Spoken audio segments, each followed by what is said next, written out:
or something. Okay, welcome everybody. I'm going to share my screen.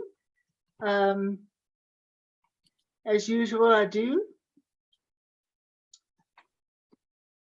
And greetings to you all.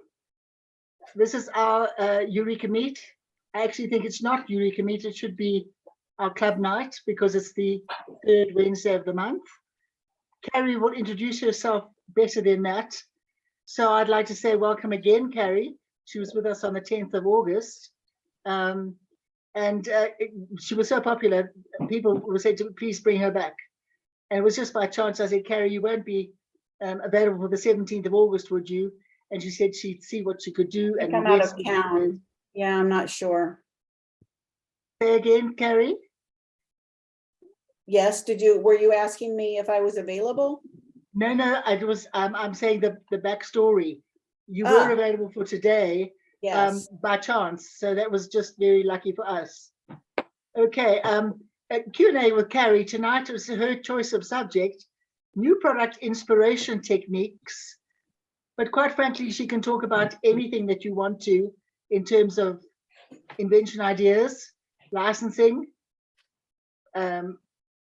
I think what DRTV or as seen on TV, Carrie is really multi-talented.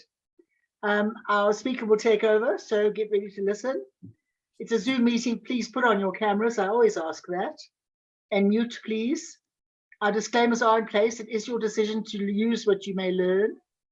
We are recording, as you know. Electricity in South Africa rules tonight. And our co-host was going to be Janine Preston.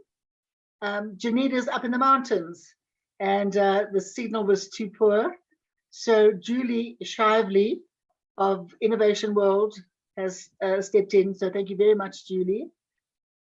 Our quote for tonight, which is I stole the idea from Kentucky. Thanks, Don Skaggs. Our quote for tonight is energy and commitment begets energy and commitment. And that came from Jane Fonda. I don't think she was inventing things except she was exercising. So I think it actually suits you very well. Carrie, you are such an energetic person. It's quite amazing what you get through in your day. So A, congratulations on that, but B, it just goes to what you're going to talk about tonight, I'm sure. Please keep visiting our website for details of our next two speakers. I'm still confirming them. They will be very good and very well suited to what we need. I'm very, very excited and thrilled to tell you that Stephen Key will be in Johannesburg on the 25th of October. He's coming via other business here in Africa. So it's really exciting that we've got a day of Stephen Key on a face-to-face basis. Marketing for this will soon be going out. So we are hoping to have you join us for lunch if you can, if you happen to be in South Africa. Otherwise, it'll be a hybrid event, so links will be available as well. I also want to just highlight, we've got our pitch to the panel. 17th of September is the next session. And then we've got our design competition for our kids, 4 to 16. You need to make a fun tool, an easy learning tool, and to use plastic or reuse plastic or repurpose plastic.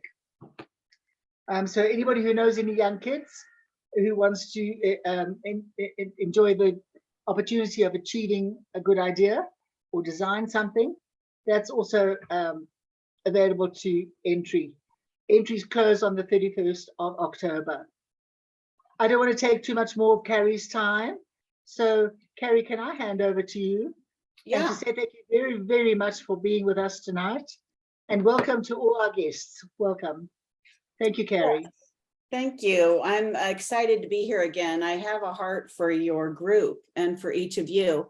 So a couple of things I wanted to go over tonight, and I'd like to make it be somewhat participatory, is I'm going to show you some videos. We're going to play a little game at the beginning called Deal or Dud.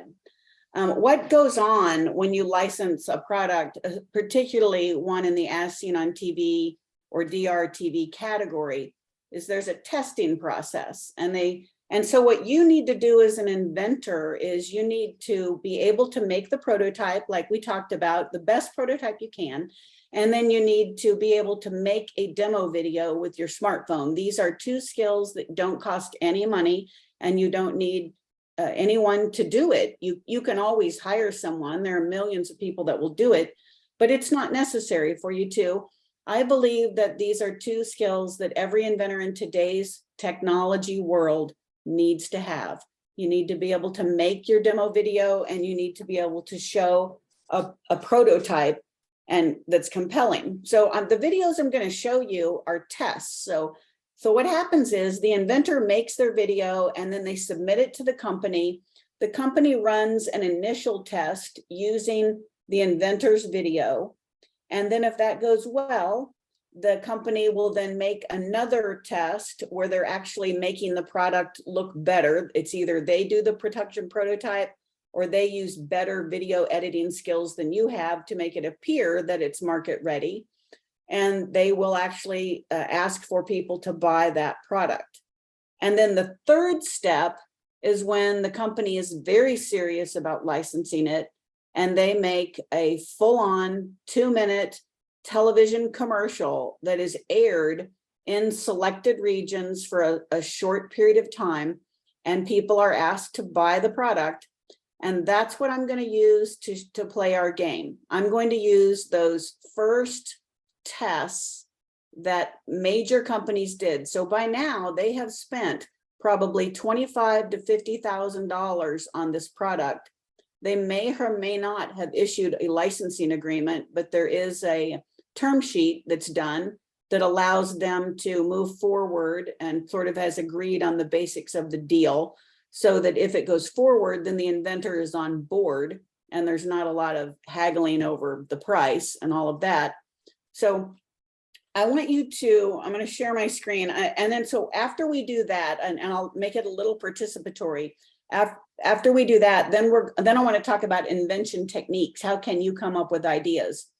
When you are watching these videos, I want you to start to hear the rhythm of the videos. The thing I like about the As Seen on TV category is they know how to sell product. They sell millions of product, far more product than any other category in the retail store.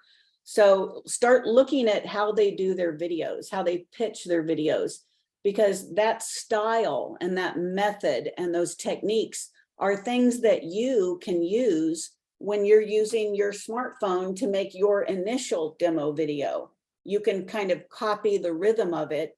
And so one of the things you'll notice is there's a voiceover. A lot of times they'll show the scene, the pictures, and then they'll do a voiceover. With your own demo video, it's good to write out your script for your 1 to 2 minute demo video and read it a couple times through, and then figure out what would be the images or the video or the animation that you're going to need to shoot to make this thing good. So this is where the learned skill comes in, because at the beginning, your video is probably not going to be that great, and that's okay. You just keep trying. You keep trying and you get better.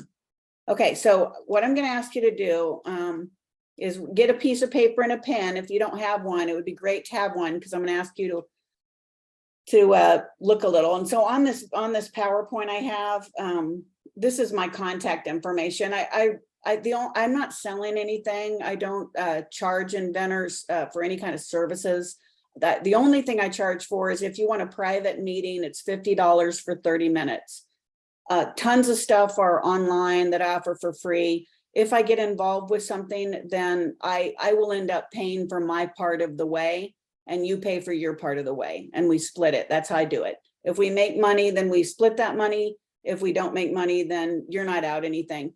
But because of that, I have to just be so careful about my time, because I'm not charging anybody for a service. I have to be hyper concerned about what I do. And I do get a lot done every day, and I'm just a hyper busy person. So if you want to contact me, it's best to do it through the inventiveIdeas.com website. And then you have all these different social things. It's me actively on these social networks. So that's how it's best for you and I to talk. This is blah, blah, blah. I've done a lot, seen a lot, been at it for 30 years, had a lot of successes, had a lot of failures. And so, but I have sustained myself in a business for more than 20 years on inventor royalties, my own and other people, and have led a decent life and still get to do that. So I'm proud of that. Even though it hasn't always been easy, it's been dreadfully hard at some point. So I know the pain, but I also have had a chance to know the joy. Okay, so here's what I'd like you to do. On a piece of paper, write the product name and a list as we go down and I introduce them to you. And then I want you to guess, is it a deal or a dud? So did the test, because these are 2-minute commercials that aired on TV. I may not share the whole commercial, but you'll get enough to make a guess. Was it a deal or a dud? And so I already have on these also things to notice about this particular video. So I'm not going to mention all of those, but you can see it there. So let's start with this one. It's a product called the Skinny Plate. So write Skinny Plate on your paper. And then I want you to guess, was it a deal? Did it go out to retail or was it a dud? We all love a great meal, but supersize here and you get supersized here too. You can win the weight loss battle with the Skinny Plate. Easily portion control for everyday life. Developed by nutritional and medical experts, the Skinny Plate has properly divided sections to give you the right amount of calories and balance of protein, vegetables, and carbs. By turning calories to volume and simply by reducing portion size, you can start the weight loss process. No matter your size or weight goal, there is a Skinny Plate for you. Simply choose the plate for your target weight and fill your plate at breakfast, lunch, and dinner. Prepare healthy, nutritious food. Then place the Skinny Plate on top of your plate. Fill the largest compartment with vegetables and the other two with protein and carbs. Then remove the Skinny Plate and take time to enjoy your food. Regulate your portion sizes, and with moderate exercise, you'll experience natural weight loss by eating real healthy food. Amber lost an incredible 85 pounds using the Skinny Plate. All right, I'm going to move on to the next one. We'll comment at the end. I'm going to show you 3. Okay, there's Skinny Plate again. Okay, here's this one. Oh no, that leftover pizza is soggy again. Yuck, there's no crunchy taste to that food. What you need is Rehitza, the new microwave crisping and reheating miracle. Now turn last night's leftover dinner into a crispy, crunchy winner. It's easy. Just place any food on the cooking surface, cover with lid, and pop in the microwave. Wow, finally leftover pizza with a golden, crispy crust. Rehitza quickly revives last night's fries and brings back the crunch to any fried food so they taste just like the day you got them, guaranteed. The secret is a specially designed base that cooks like a grill up to 400 degrees. Listen for yourself. Go ahead, crisp chicken nuggets, pizza rolls, or mozzarella sticks faster than preheating an oven. Got leftovers? With Rehitza, you'll always get. Okay, I'm going to move on to the next one. So Mark, deal or dud? So you've got 2 now. Oh. Easy butter cutter. But getting it out of the fridge, out of the wrap, and onto your food is a real hassle. Introducing Easy Butter, the fast, easy, and safe way to cut your butter every day. That's totally awesome. Cool. All right, that is amazing. Just open the top, slide in your butter or margarine, and give a simple click. With a perfect pat size every time, guaranteed. So you'll never have to take out the knife and greasy butter dish or deal with yucky crumbs again. Just squeeze and you've prepped your pans in seconds. And that makes it super for sandwiches, perfect for potatoes, great on your greens, and fantastic for fish. And only Easy Butter has a built-in measuring system with exactly 4 slices per tablespoon. So it's great for baking. Now you'll work smarter and faster as your kitchen stays cleaner. And when you're done, Easy Butter goes right back into your fridge until next time. With its ergonomically designed trigger handle, Easy Butter is gentle and easy for seniors, and kids absolutely love it. I love butter. And Okay, and I don't see if I've got one more. I think I do, yes. The dirty pots, the dirty pans, the tall stack of dirty dishes. Another family dinner that's turned into a big family-sized mess. And if you think your sink sprayer is going to help, better bring a raincoat. Now there's a better way. Introducing Scrubby, the amazing new sponge and pad adapter that turns your ordinary sink sprayer into a supercharged cleaning machine. So you can wash and rinse all of your pots, pans, and dishes faster and easier than ever before. Scrubby attaches to your standard sink sprayer in seconds, and Scrubby's unique helical threads create a secure grip on these reversible cleaning pans. The scrubber side powers through even the toughest baked-on food mess, and the sponge side cleans glassware and even your fine china without scratching. Use Scrubby without soap for a quick pre-wash rinse, or use Scrubby with soap to clean all of your dirty pots and dishes in record time. Scrubby puts the water right where you need it. The sponge is right where you need it. Before you know it, you're done. So easy. The Scrubby. Okay, I'm gonna stop sharing. So what do you think? Let me ask you this. How many of you think all 4 of those products rolled out to retail? Okay, anybody think 3? Okay, we got 1 for 3. Anybody for 2? Okay, anybody for 1? Anybody for none? Okay, oh, maybe, not sure. Okay, so now can you, Julie, I want to hear what people think. I want to hear what you noticed from that. Can you facilitate for me, or I can do it, I guess. I'd like you to raise your hand if you want to undo your mic and tell me which product you think made it and why. Yeah, Leo, go ahead. The only one that I don't think made it actually is the skinny plate. And that's just because for me, the other 3 I would buy like tomorrow. But that one, they actually made the alternative more pleasant by comparison. Like, I don't want what I saw on the skinny plate. I want that spaghetti that they were acting like was inferior to the skinny plate. But everything else, they presented a good solution, and especially, in my opinion, the butter cutter, because it was very black and white, like the notes said. You know, problem meet solution, and I thought they did a great job with that one. Good, wonderful comments. And let's hear from somebody else who wants to share something.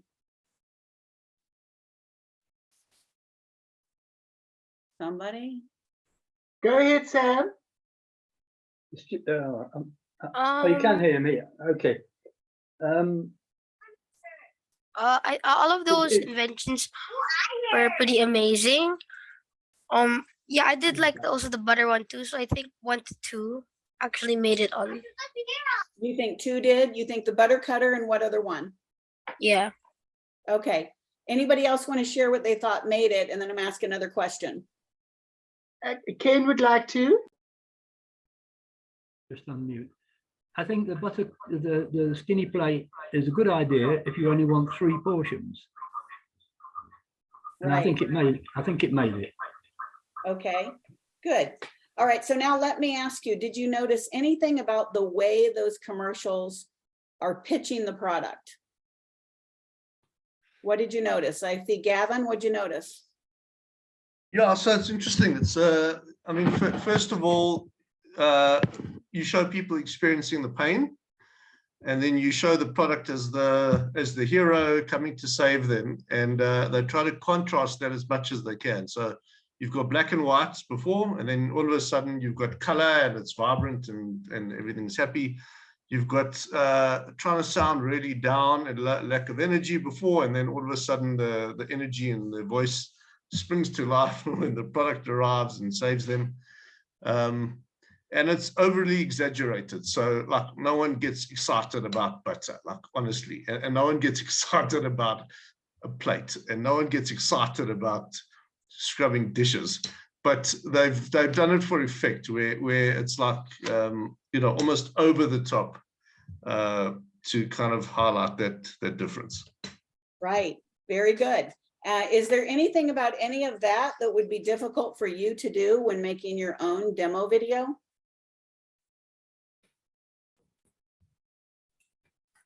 No, there's really no reason why you can't. I mean, the black and white maybe, but I don't know, on phones, you've got those settings. You can easily make things black and white now. The voice, the way that you do the audio and the tone and the color, and also the focus on the product. A lot of inventor submissions I get, it's like the focus is on the inventor talking, telling me stuff. And I think to myself, show me the product. I mean, you're a lovely person, but I'm not buying you. I'm buying the product. I want to see the product. And so the extreme focus on the product is critical. Other thoughts? Also, about you want to that? see what the product does. Yeah, the demo of the product. Very, very important. What about the quality of the prototypes? Did you happen to notice, or could you guess which ones might be products that are farther along and which ones, one of them was a pretty rough prototype. That was, do you know which one might have been the rough prototype? The skinny plate seemed to be 3D printed. It wasn't very sophisticated. But the others were more complicated. This one was a rough prototype right here. This is, I mean, this was a 3D printed. This was a single one-off prototype.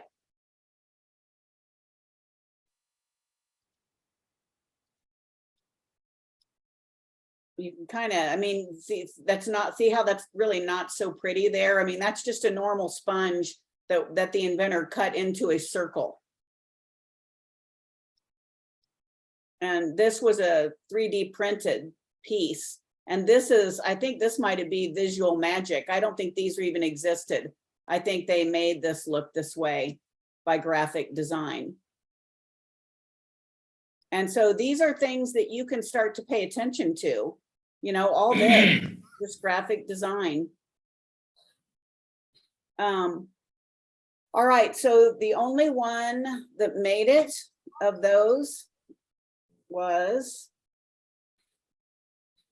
the Rihitsa. Yeah, that's right.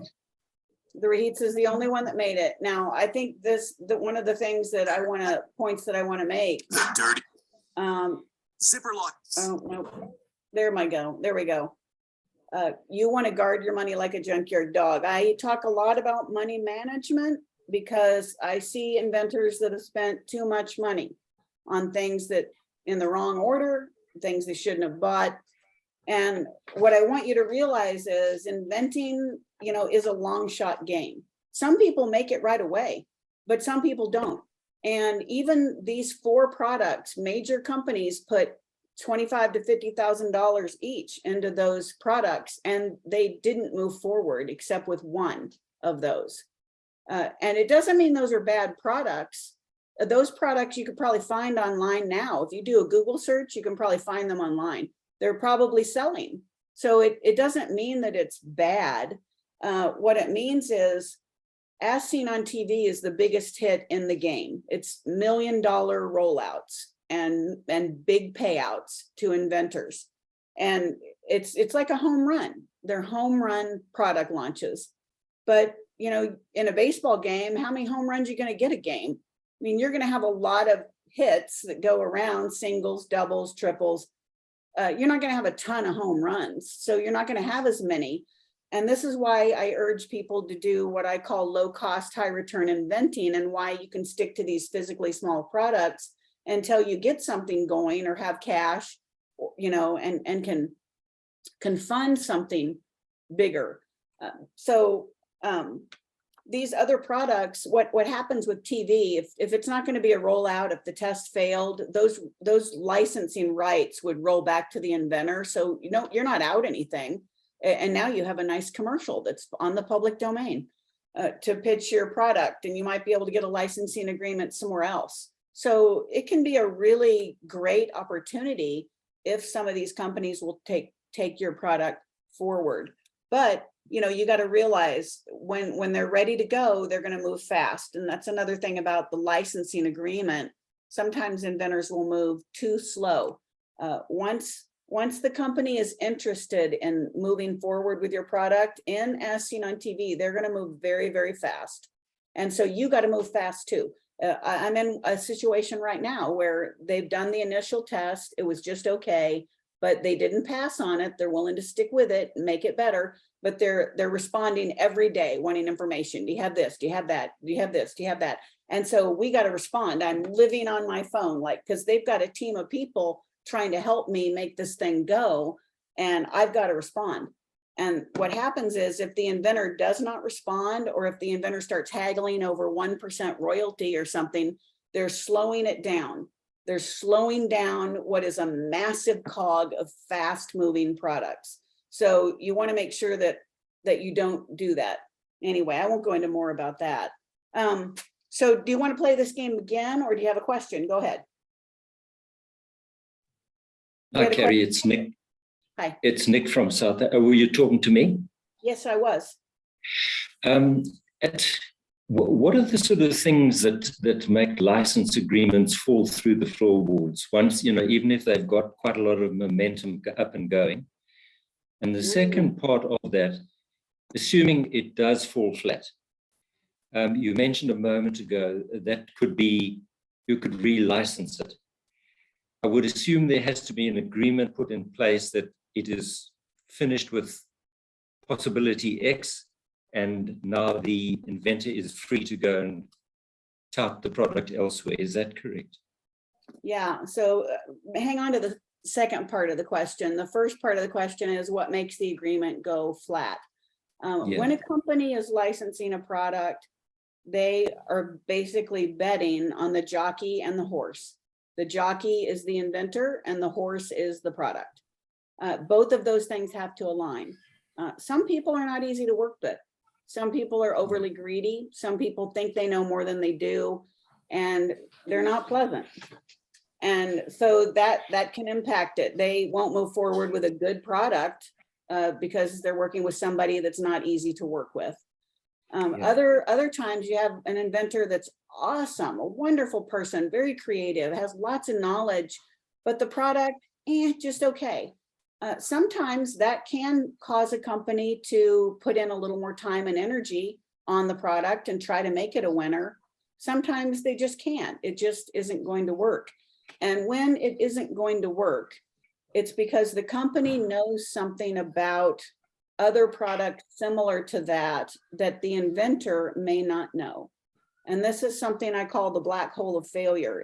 If a company in the kitchen good business and they sell a bunch of kitchen goods, they've tested a lot of products and most of them have failed. So they know what didn't work. And so when your product comes along, they're kind of comparing it to what has failed. Now, when a product fails, they didn't make it. So you're not going to find it online. It's not being sold anywhere. They failed, they didn't make it. It's not going to be on your patent search because it didn't file a patent on it. It failed the initial tests. There's no way for you to know that. What I urge inventors to do is when you get a stalled licensing agreement and they tell you we're not going to move forward, ask them why. Don't try to sell them on why your product is so good they shouldn't make that decision, because they're not going to change their minds. They have their reason. What they're not going to do is tell you the reason if they think you're just going to sell it, try to sell them on why it's no good, because they don't want to waste that time anymore. And it's not smart for their brand. If you're a big company and you have an inventor that loves their product so much and just wants a yes, yes, yes, and keeps trying to sell it, they don't want to crush your dreams. They don't want to say it's not going to happen. So they just don't call you back or they avoid the question.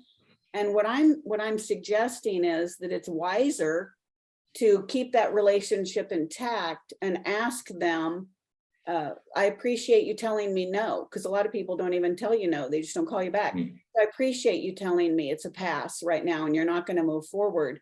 But could I just ask a favor? I'm working on this actively and I would really like to know, are there products like this that you have seen? Have you tested other products similar to this? Could you give me some insight so that I could be helped? And usually they will. If you're a nice person, they're going to tell you then. You've given them permission to tell you the truth. And they might say, oh yeah, we did our research and we found that either XYZ company tested this and it failed, or we found that we tested it and it failed. And so we just don't want to move forward. Well, that's important information for you, because then you can think to yourself, is there something about the timing or the product that made it fail, or the company and the pitch? And can you tweak those things and make this product successful somewhere else? Or is it just not worth your time? You might say, I'm going to have to drop it. A big company spent hundreds of thousands of dollars and lots of manpower and they weren't able to do it. It's going to be hard for me to do it too. I'm going to cut bait, move on to the next thing. Yeah. So those are tough decisions. Those are really the two reasons why I see licensing agreements stall. The jockey or the Okay. horse problem, or the test failed and they don't want to tell you. Right. Thank you. Another, well, there is a third reason that's good to know. Maybe they don't have enough cash to fund the rollout. Sometimes companies will pass on a product because they have too many other licensing agreements in play, and they've already spent their cash and their manpower on those. Yeah. And if that's the case, giving them permission, like I said, to ask about, have you seen products like this that have failed, and to know if it's the black hole of failure, they'll tell you if they have too many, because you can actually ask that question straight up. Do you guys have a lot of other products that you're rolling out now? You know, is it a cash problem? I just ask these questions straight up. And Yeah. usually reasonable people will tell you the truth. Yeah. Any other questions? Those are good. All right, do you want to play the game again, or do you want to go into inventor techniques? What's our timing? Let's go into one other, and let's play the game one more time. All right. We've got about a half an hour or so plus extra time. Okay. Thanks, Carrie. Let me go into the inventing techniques. You guys saw those videos. I've got like 20 of those videos. I got 1 million of those. You can Google whatever product you have, or go on askseenOnTV.com. That's a retail store. It's not affiliated with the industry. It's just a retail store. There's an online retailer that sells a bunch of As Seen on TV products, and they've got them all in the categories, and they've got the videos. Watch those videos. That's what I would recommend you do. So let's go. Can you put it on the chat, the link to this channel? Say that again.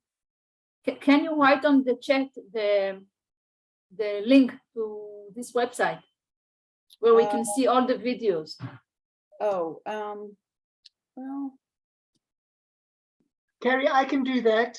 yeah, she'll send that out. Thank I was you. gonna try to Thank go you. on Google and do it. Okay. You can see my screen. If I just went to Google, Oh, that's great. you see that? And then I go to As Seen on TV, and then As Seen on TV store. This is just an ad. They don't license products from inventors. This is just somebody that sells stuff.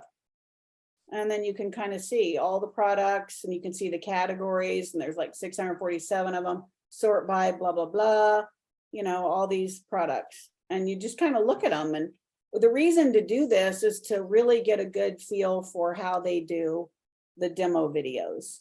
That's the reason to do it. Okay, so back to Thank this. you. So I'm just gonna, oh, screen share closed. Okay, so there's all these other products. Let's go into invention techniques, because this is something, ways that you can get an idea. Good ideas are everywhere, but knowledge is rare. The main thing that one of you just mentioned is you want to solve a problem. And so that's the main thing. One of the very best invention techniques is about solving a problem. So if you can, you know, look at these different products here. This is a gyro bowl. It basically, you know, kids are spilling their stuff all over the place, and this bowl makes it so the kid can wobble with it and not spill.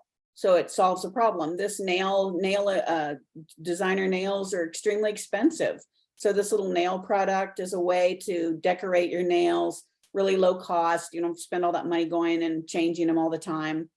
This is furniture fix. Basically, a lot of people that have couches that sag, or they have older couches and they want to firm them up a little bit. It's kind of a little plank system that can go in there and fix those. So looking around your world and seeing where are the problems that people have. Like watch, if you're a young person, watch your parents cooking in the kitchen.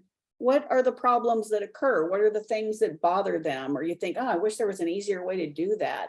You know, watch people around you. And whenever somebody's like, oh, darn, and you hear them saying these words like darn, or gosh, that's such a problem. It gives me a headache. You know, pay attention to those buzzwords of frustration, and then look at what exactly is going on, and can you make something that would be easier for that? Okay, let's see, go on. Okay, Nature's Copy. I love this one. The man that invented Velcro. He looked at nature. He was out walking in the woods, and you've seen these little briar things that are there, and he had them all over his socks, and he was frustrated all the time trying to take them off. And he realized all of a sudden, wow, this could be a fastening device. These little things they stick really well. And he got that idea, and he went and he made Velcro from it. This little suction cup, you know, that comes from the way an octopus's tentacles can suck on and hold on to something so well. So I like to watch a lot of animal shows. I really enjoy that. When I was in Kenya, I got to go on safari, and I love seeing how animals live and move, because there's a bunch of inventions that have come from watching animals and the way they live. And many scientists, and some of you young people on this call I've met from before, and you're extremely smart. You could be the scientists of now and tomorrow. And this is a way that you might come up with some new medical technology or something wonderful just by watching animals and seeing how they are. You know, aircraft, you watch birds fly, and there's just a ton with aircraft that's come. I'm going to go through these quick, and then we're going to talk about them. Mix and match. I'm a simpleton, so this is the one that works best for me. It's basically taking two things and putting them together. This windshield wonder was a big hit, and it's basically a chamois on a stick. The problem it solves is when you try to clean your car and you have to put your hands in the crevice of the windshield, it can be difficult, and it's hard to reach in there. It's hard to get a good angle. And this product, it cleans bathroom mirrors and windows and other things. But when it was tested, people weren't buying it for those things. It actually failed all those tests. When we tried to clean bathroom mirrors, we tried to clean home windows, people just wouldn't buy it. They use other ways. It wasn't a big enough problem. But when we pitched it just on the windshield cleaning, the sales went through the roof. It was an extremely big seller, but the whole commercial was just on this one feature of, you know, the dash, because that was a big enough problem that people were willing to buy it for that. I like the sonic electric toothbrush. I mean, if you look at muscle massagers or vibrators or the percussion kind of technology, that has been put on so many things. It's been put on facial rubs that make your face skinnier and get your foliage. It's been put on weightlifting products where it jiggles your fat on your arm. You know, if you look at that muscle massage technology, it's on a toothbrush and we use it. If you look at, it's a mix and match strategy. It's taking two separate items and shoving them together to make one new invention. A wonderful technology, a way to invent, a way to get inspired. The pillow pets, it's basically a stuffed animal and a pillow. Put them together and it's a pillow pet.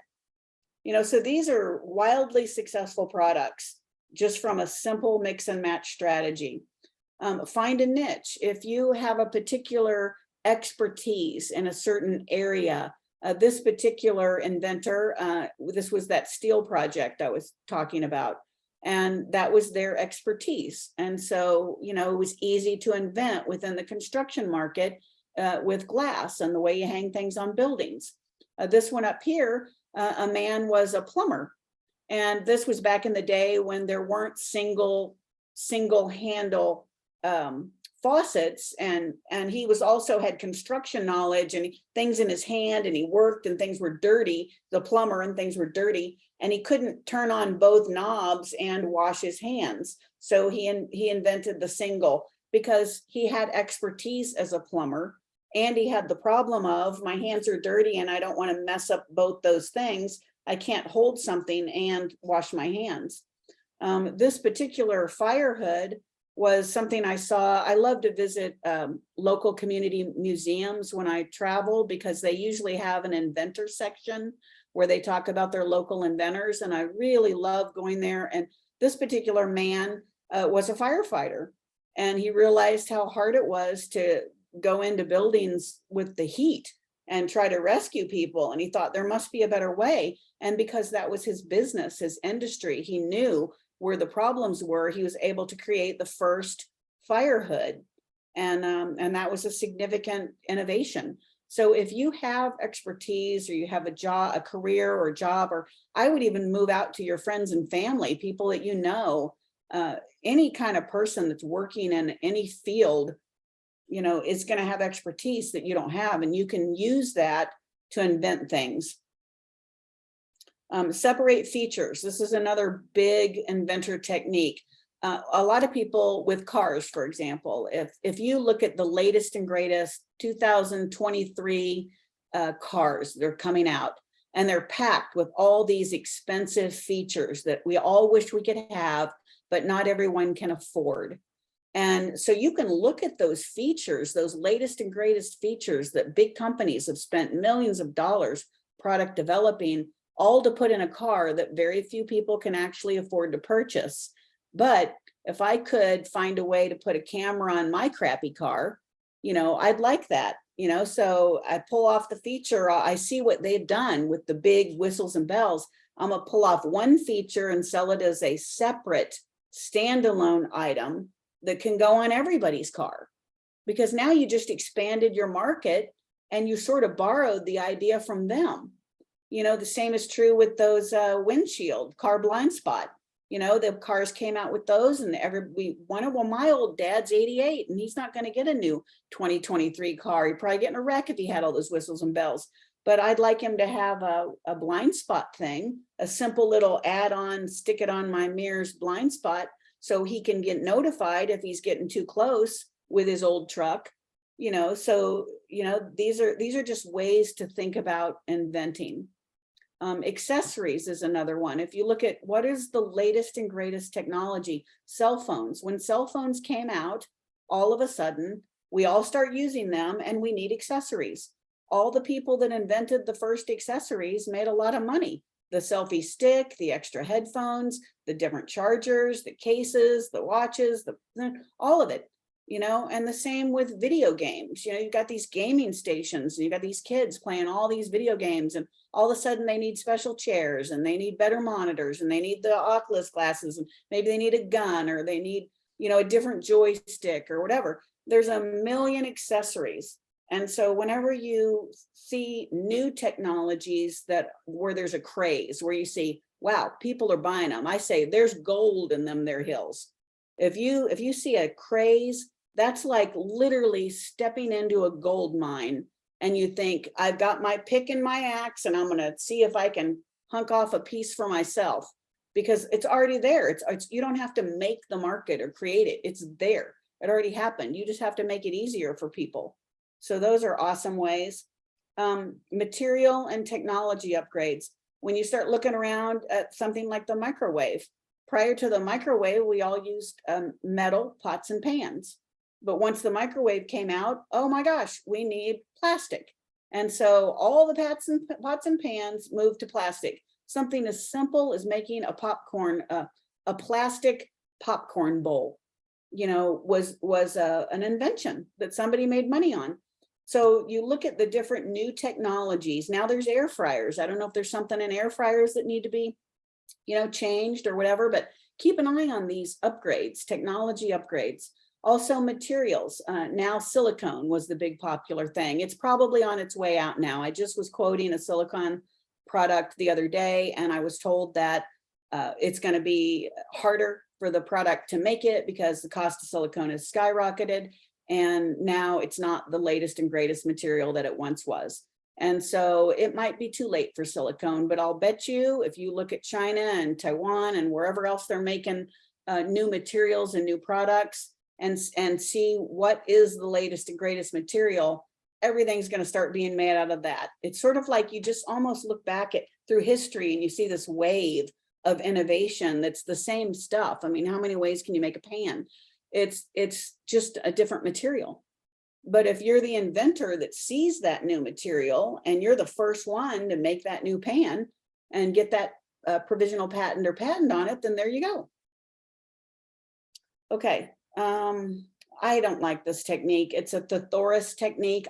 What I do like it for is marketing. So I don't really like it for inventing, where you basically look at a thesaurus and you do a word picture and then you see all the different words and supposedly that's supposed to spark your mind to create something new. It doesn't work for me. Maybe it could work for you, but what it does work for me on is in the marketing. Once I have a product and I'm working on how do I say this in a way that's going to sound compelling or cool, I will always go to the thesaurus and I will type in some of the marketing words that I think are good. And then I'll look at what other options it gives me.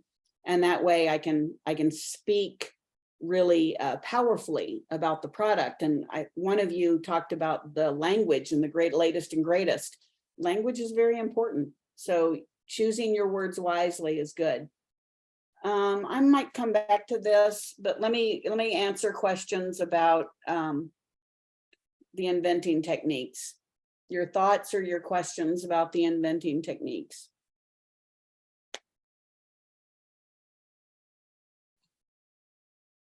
Carrie, can I ask you, when is a niche market too small? How do you determine whether or not it's going to be viable, given that you've chosen a specialist area to invent in?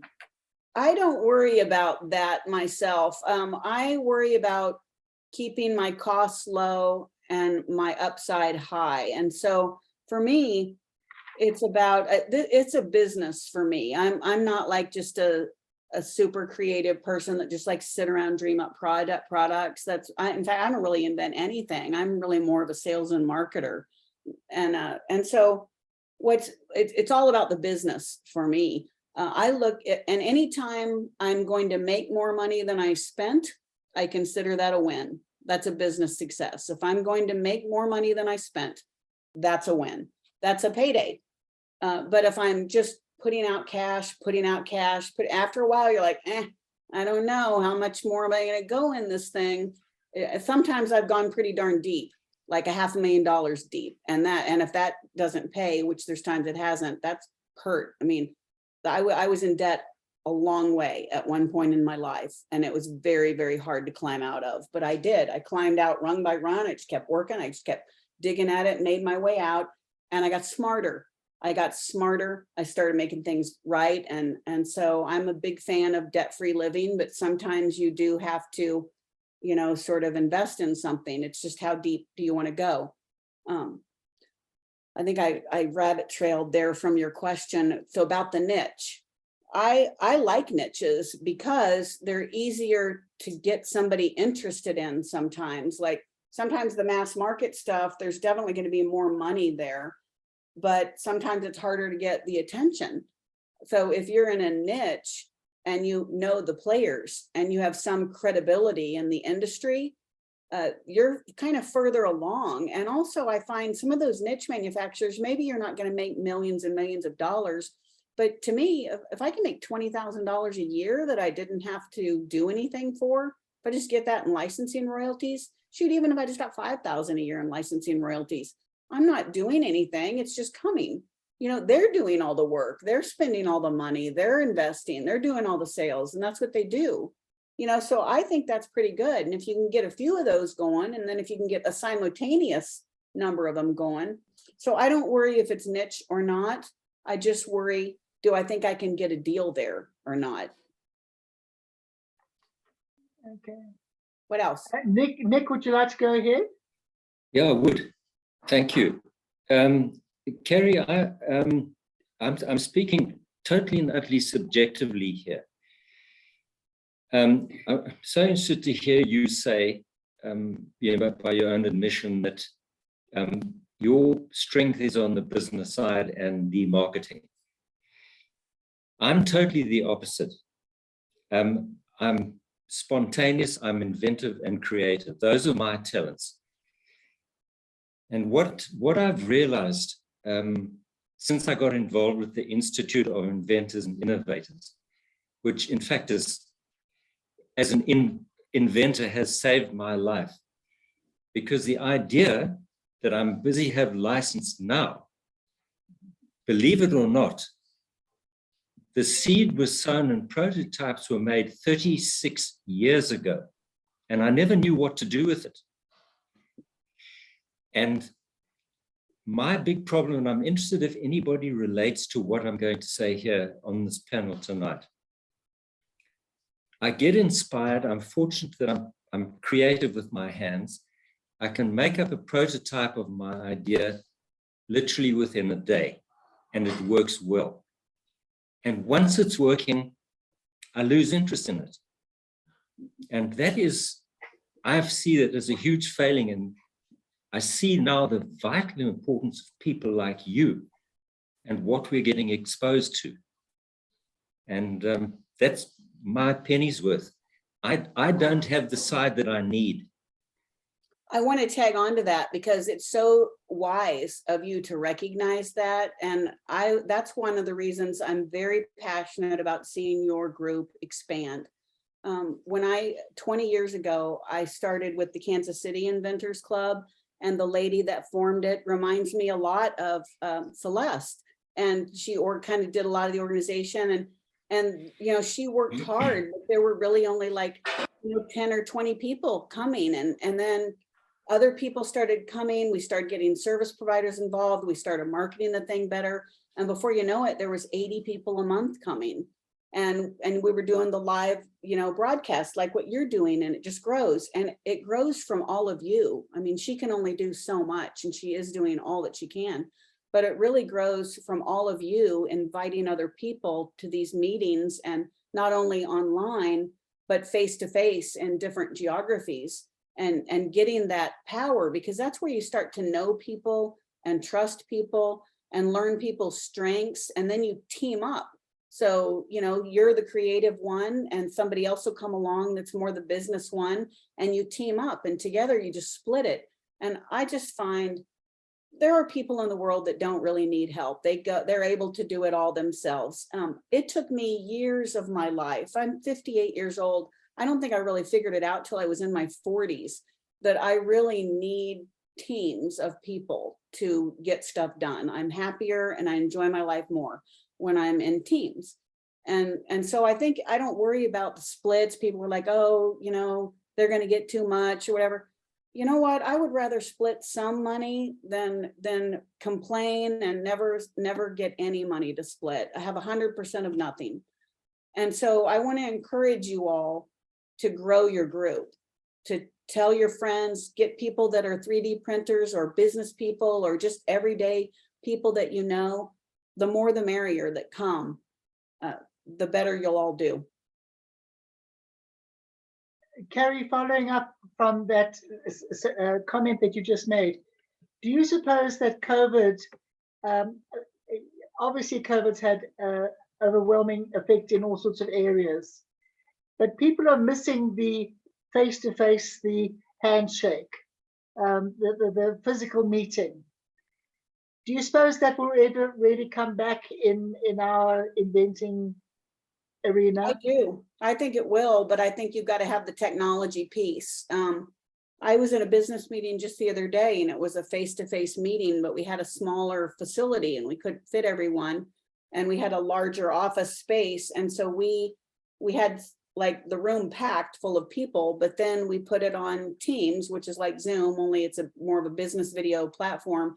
And literally people sitting on the other side of the glass watched from their desk so they could be apart. And it made that little conference room much bigger. And that was like a physical example to me of that. But I think that you've got to have both. You want to have a physical meeting that people can come to for those that want, but you also have to be live streaming it and interacting with the live stream.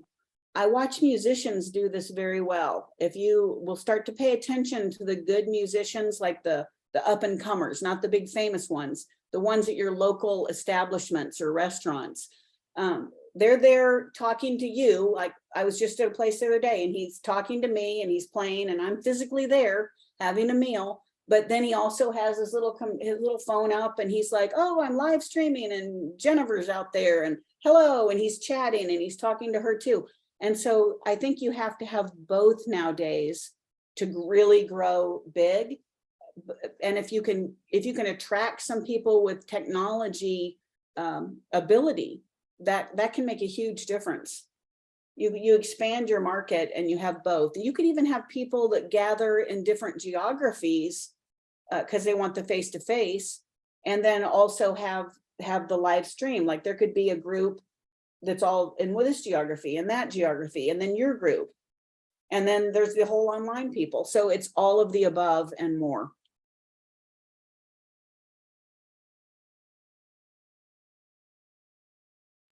We're almost coming up to time.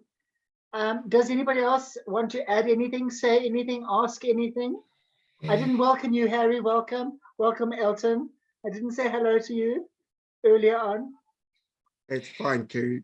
Okay, no problem. Sure. I actually just have a question for Carrie as well. Go ahead, Carrie, please, Elton.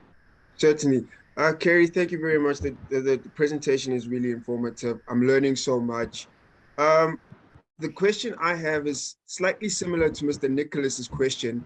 The problem I have is, I'm sure you're familiar with Moore's law, where technology and silicones and semiconductors are not able to perform at a current rate. The trouble I have with the technology with the innovation I'm trying to pursue, unfortunately, is that the technology that I need is currently technically not available or is very, very expensive. And you mentioned cost earlier on regarding the fact that you don't want the cost to exceed the revenue that's generated. And that's the problem that I'm currently faced with.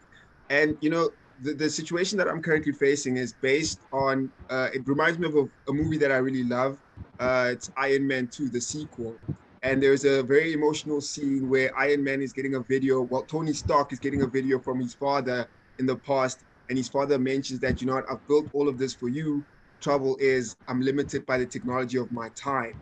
And this is a video that he made back in the 60s, maybe even the 50s. And obviously Tony Stark being in the future, he has that technology. So that's one of the things that I'm concerned about, that, you know, what I'm trying to build, certain components that I need for it is currently either not available or very, very expensive to even put this innovation together.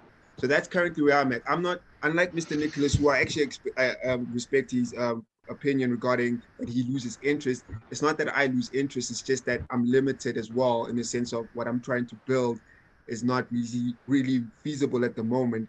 And the technology probably does exist, but it's just not really cheap for me.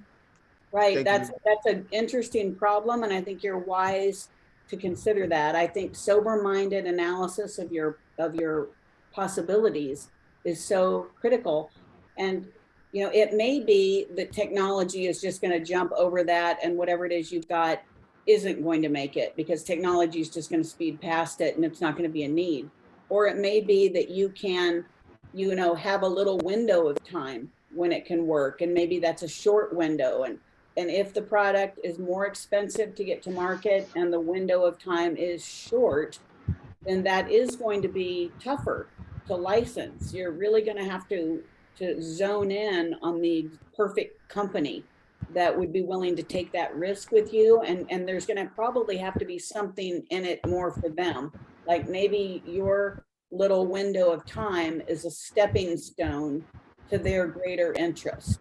I have had those examples with some products where big billion-dollar companies, multi-international companies have licensed a type of technology, not because they really thought they were going to make a lot of money on the product, but they wanted to secure the patent rights so that they could stepping stone to the next thing that was going to have longer. Because there's a thing that big companies want to do called build a wall of protection around their patent. So if it's a big technology that you know you're going to have knockoffs and infringers in, they have their million lawyers, and they want the patents because they get your patent, and now that strengthens the other patent that's really going to make money. And then they want another patent and another patent and another patent, and they're going to build a little wall of patents around the moneymaker patent.